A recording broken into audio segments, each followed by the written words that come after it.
Hi, today I'm going to be showing you guys how to do the simplest of woodworking projects for just starting out and some of the safety procedures you need to know about how to use the tools we use in woodworking.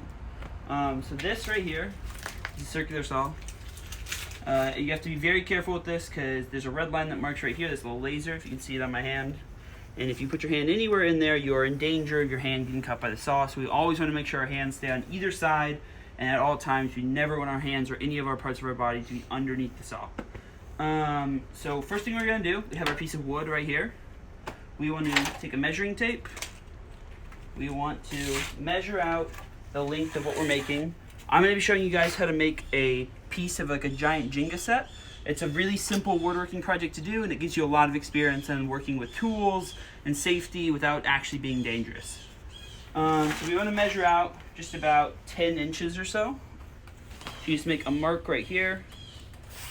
You want to make it long enough so you can't lose track of it. So I usually use a black marker on white wood and make something like that. And when you're using tape measures, make sure that you don't just let it slam close, because that is a sharp piece of metal right there and it can cut you. Okay? So now you're going to want to move your wood. Again, make sure you keep your hands on either side of the saw and not under it. And right now that's this. Make sure it is flush with the back of the saw, and you can use that red line as a guide for where the blade's going to go. So I'm a little bit off center there. Right there looks good.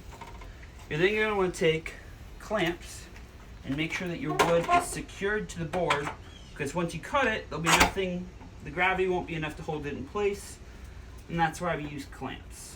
Your hand is not a good enough clamp to hold the board on, because if it goes off, you don't want your hand to be pulling you towards the blade of the saw. So just make sure that you have your clamps on so it can stay steady. From here on, we need to make sure we have our proper safety equipment. So you need safety glasses in case wood chunks fly up towards you. I usually wear long sleeves to make sure that if this splits, I don't want it splitting and creating cuts on my arms, because that can be dangerous. Hearing protection, because this is going to get really loud. Just a warning for the video, it will be a little louder on the video. And then you should be good from there. Always make sure that you know where the blade is, you know where everyone is in your surroundings if anyone's near you, and then you should be good to go.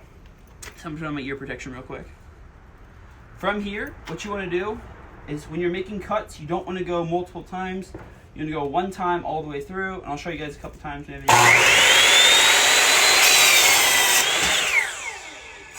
that. Our clamp came off a little bit here. That's okay. Just make sure you're safe with it. From there, you should have one nice cleanly cut piece of wood on both sides, and this is your starting point for where we can do sanding and really shape it into something we can be creative with. I'm going to cut to another place and I'll see you then. Okay. So this is going to be the second part of our safety demonstration and video on how to make these pieces. This is going to be our sander. So it's any kind of belt sander would work for this. If you have a circular sander, it'll take more work, but you can still do the same thing. You can even do it with hand sanding. It would just take a really long time. So I suggest using one of these. They're the most fast and efficient usage.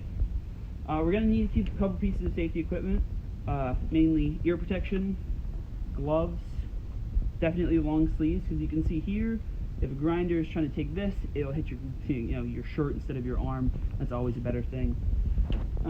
So this is actually a surprisingly dangerous tool to use. So lots of people kind of assume that it's not going to be, there's no blades on it, so they think it's safe.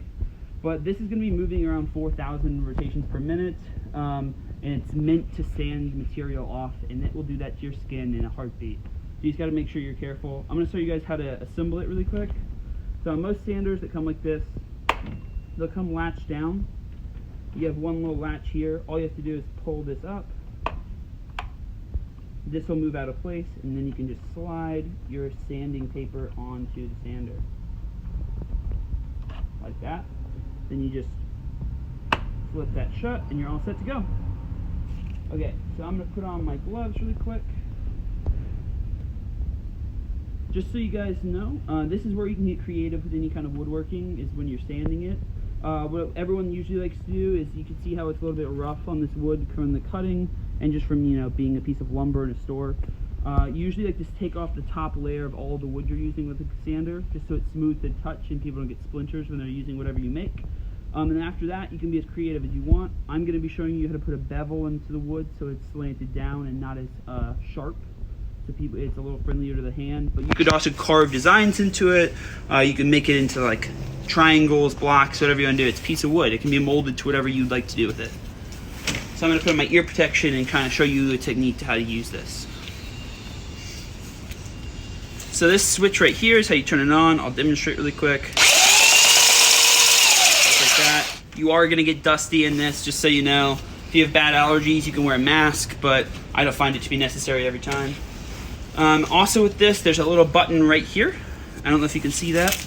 But this button right here, when you hold this down and hold the button in, you can just push it in. You no longer need to hold this, and it'll continue to rotate on its own. So that way you can use two hands and make sure you're focusing on the tool, on the job, and not just the tool. Just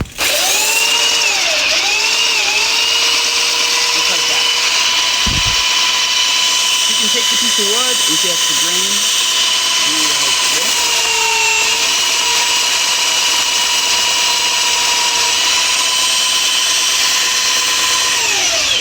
And if you just let that slide across the grain right there, this is going to take off that top layer of wood wherever you grind it, and you can form it down to shape. And so that's how you're going to use the grinder when you're using it. Just make sure you know the way it's rotating by this little symbol right here. And you see how it says that the belt is going this way? You want to be holding it against the grain so you can push into it. If you hold it the other way, it's going to go towards you, and you're not going to lose control of the piece when it goes like that off of it. Just make sure that you're holding it tight and pushing against the grain. So yeah, that's pretty much how you use a sander, and you would just do that on all four sides, and then I'll get to another video where I show you how to put a bevel into it. Okay, so I'm going to be showing you how to put a bevel on this edge or any kind of other creative project you want to do. A lot of technique about how to use a sander. It's just how you hold the piece of wood. So what you want to do is find the middle piece of the wood so you can have the most leverage while not actually losing control of where it's going to go. It's a nice middle ground. It also keeps your hands away from the sander itself, just for some protection for yourself, because you always got to focus on safety. What we're going to do is you take the sander, you